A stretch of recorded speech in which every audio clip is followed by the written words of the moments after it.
क्योंकि बीजेपी और आरएसएस से इस देश को बचाना होगा, और वो बचाने का काम केवल मोदी और अमित शाह से नहीं है, आरएसएस से इस देश के ऊपर सबसे बड़ा खतरा है।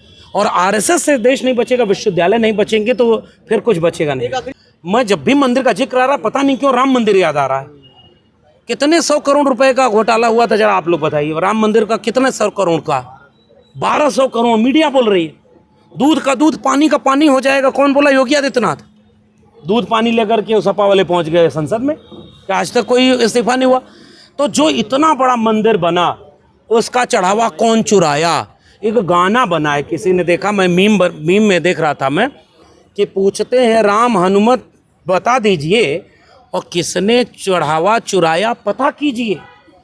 एक मीम किसी ने भेजा कि प्रभु श्री राम कह रहे हनुमान से गिरे, मंदिर में चोरी हो रही है। कहाँ हो? कहा कि हमको भाजपा के राष्ट्रीय अध्यक्ष अपनी रैली में, रोड शो में कपड़ा पहना के भाजपा का झंडा लगा, ये लोग कह रहे हैं। और जितने राम भक्त हैं वो बहुत आहत हैं। तो शांति श्री को अपने अपॉइंटमेंट, अपनी बेटी का अपॉइंटमेंट जेएनयू में करवाया। जवाहरलाल नेहरू विश्वविद्यालय में जितना धांधली और जितना आरएसएस का अड्डा बनवाया।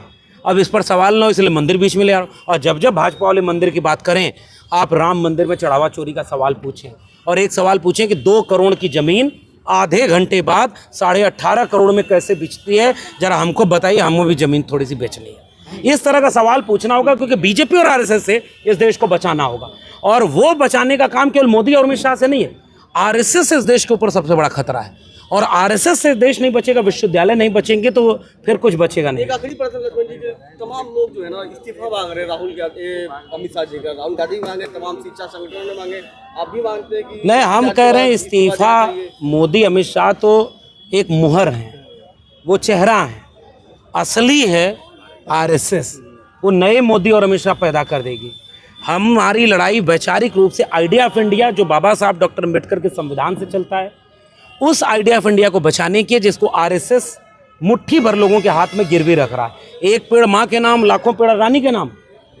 आपने नारा लगाया, कितने सारे नारे लगाए, पढ़ेगा इंडिया, विश्व गुरु बनेगा इंडिया, और आपने पूरे इंडिया को पढ़ने से रोक दिया। इसलिए व्यक्ति का इस्तीफा होने की बात ही नहीं। अगर अमित शाह का मन हो तो इस्तीफा दे दें। वैसे तो हम सुनते हैं कि योगी और अमित शाह में इस बात का झगड़ा हो रहा है कि मोदी जी जब रिटायर होंगे तो योगी जी प्रधानमंत्री बनेंगे कि अमित शाह जी। तो वो दोनों आपस में लड़ते रहें, और हम चाहते हैं कि दोनों न बने, और पूरी बीजेपी को जनता खुद उखाड़ फेंकेगी, और जनता बाबा साहब के संविधान को हाथ में रख करके आरएसएस को भी इस देश में पूरी तरह से गुलाम बनाने नहीं देगी। ये हमें सर कागज मांगे गए सर, आरएसएस से 100 साल पुराना संगठन हो गया है, क्यों अब FCRA बिल ले आ रहा है ये केंद्र सरकार, कह रहे विदेश से कोई भी चंदा आएगा तो उसका हिसाब होगा। फिर मुझे याद आ रहा राम मंदिर, उस चंदे का हिसाब कब होगा?